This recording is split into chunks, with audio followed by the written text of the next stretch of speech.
Have you been ignored on Messenger? Hello everyone, welcome back to our channel. Today I'll explain if you can know whether you are being ignored on Messenger or not.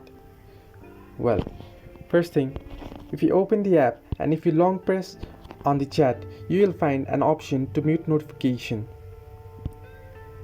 This way you can ignore the calls, the notifications and any text. But can you know if someone is doing the same to you?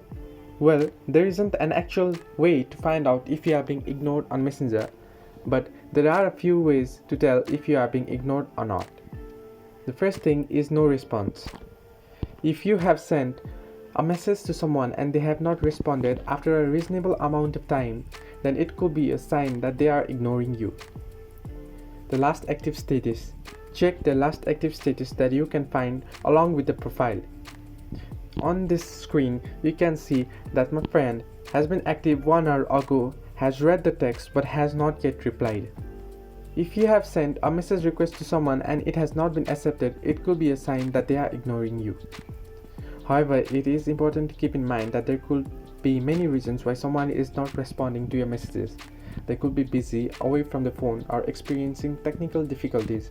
If you are unsure, it is best to communicate directly with the person and ask if everything is okay. Hope you liked the video, like and subscribe, and do not forget to leave a comment down below if you have any further issues.